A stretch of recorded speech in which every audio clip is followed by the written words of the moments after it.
Governor, does the University of California need more money to avoid a tuition increase, and how do you plan to avoid that? I intend to avoid it by a very unique select advisory committee that I'm proposing. I mentioned in November. It'll come before the Regents at the January meeting. It's an advisory committee composed of the president of the university and the president of the Board of Regents, which is me. And our two offices will work together with a team to look at all the ways we can reduce the cost structure.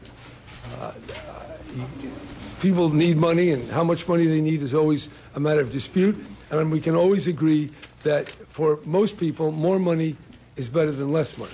That's kind of the operating principle in the modern world.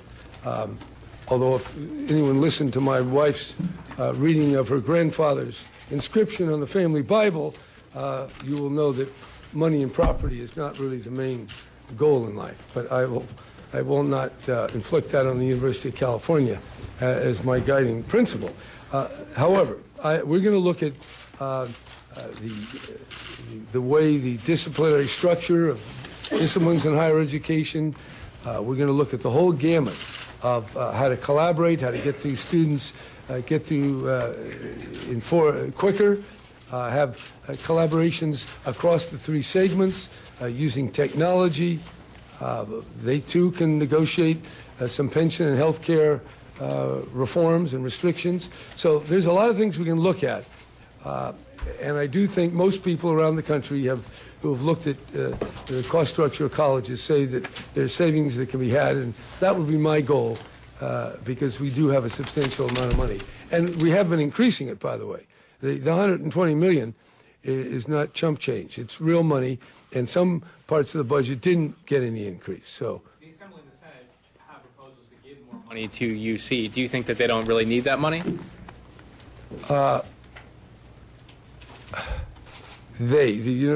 That's like saying more money is generally believed to be better than less money. But you see what we're faced up here with the budget. It's precariously balanced.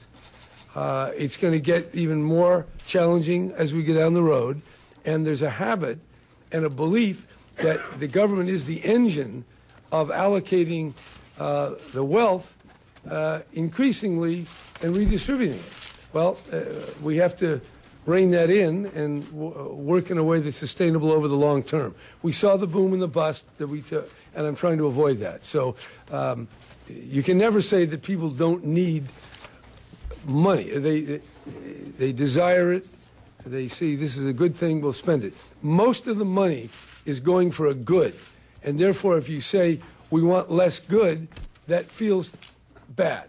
But if all you do is hand out goods, it is bad. So I'm trying to find some way of creating balance, and I think the university can be a fine university living within the funds that we've appropriated, particularly if they make the changes that I think will develop jointly between the president and myself.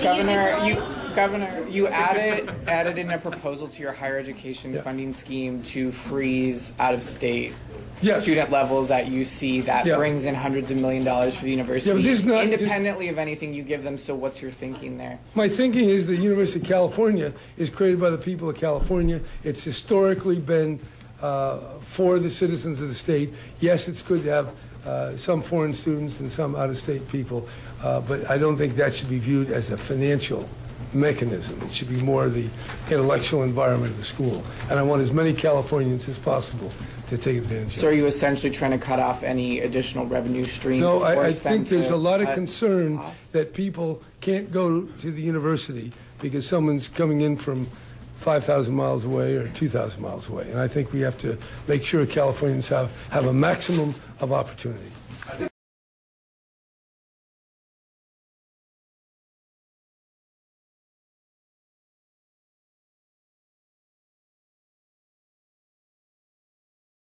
Yeah, okay. Could you explain with the higher education funding how this relates to the increase that had been planned for the universities versus how much they've said they wanted? Where is this?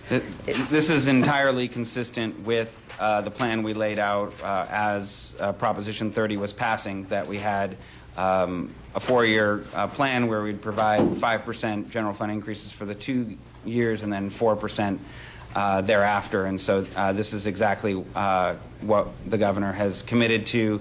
There's, for each university, there's now, based on that plan, $762 million directly attributable to the passage of Proposition 30 to each university system. So we're staying on target with what we committed to, and from the beginning, the governor's been clear that that's contingent on tuition remaining. So this doesn't include any of the additional funds that they've said they wanted? This is just what was planned. It was planned, but they clearly, they certainly, both systems have said they want additional funding, right. But this is part of their ask is $120 million each, yes.